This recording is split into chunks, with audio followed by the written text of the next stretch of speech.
Mismong si Police Lieutenant General Rodel Sermonia, ang Chief of Directorial Staff, ang guest of honor sa turnover ceremony. Gihulipan si Police Brigadier General FILMORE ESCOBAL, isip direktor sa PRO 11 ni Police Brigadier General Benjamin Silo Jr. nga hepe sa PNP Information Technology Services. Si ESCOBAL na ang Deputy Commander sa Area Police Command Eastern Mindanao. Mibilib si Sermonia sa gipakitang performance sa PRO 11, hilabi na sa Police Community Relations. I would like to commend the men and women of Police Regional Office 11 under the leadership of Brigadier General ESCOBAL for bringing it to a greater heights. The programs you have implemented have served as a template for other regions, especially in countering the communist terrorist groups in support of the objectives of the National Task Force to end the local communist armed conflict.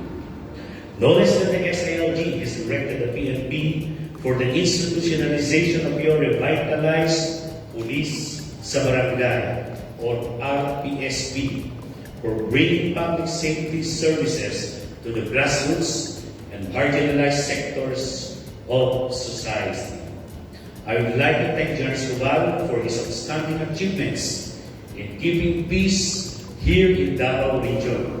For all to know, sa amin po mga graduates ng Philippine Military Academy, kaya sinabi ko sa amin kanina, pag sinabi Kapitolyo ng Pilipinas, ang ibig sabihin noon ay sa ang provinsyang region nagagaling po ang ating mga pong presidente ng Pilipinas. Thus, the Davao is the capital of the Philippines because the president is from this region. General ESCOBAL's outstanding police community relations effort, especially for his ability to build networks of PNP stakeholders, patrons, and supporters that are instrumental to the success of his infra projects here in Region 11. Maswerte ka talaga kasi nandito ka sa Davao at buhos ang suporta. Si ESCOBAL ang brainchild sa revitalized police sa barangay nga ang misyon mao ang pagtabang sa mga nanginahanglang residenteng nagpuyo sa hilit nga mga dapit sa Davao Region. Nahimong epektibo ang RPSB sa kampanya Batok and Saruhinsiya. Si ESCOBAL usab ang nagpatukod sa ospital sulod sa kampo sa PRO 11 nga pinakaunang ospital sa mga kampo sa PNP sa Pilipinas. We have also initiated projects that would support the main operations of our region through the infrastructure projects that we have in PRO 11. These projects are actually related to our main effort of clearing the barangays with our enemy and defeating drugs, defeating terrorism, defeating criminality. Nung sinisimulan namin ito, sir, along with the staff of PRO 11, yung aking chief of staff, sir, si Joey Masonding. So, because we're going to move forward to the front lines kung saan yung kailangan natin i-sustain, we are expecting, and we are very thankful, sir, we are expecting actually casualties. But we are very thankful, sir, for more than 2 years of implementation, wala po tayong casualties sa revitalized police sa barangay. And that is the inspiration behind bakit po namin kinayo yung hospital.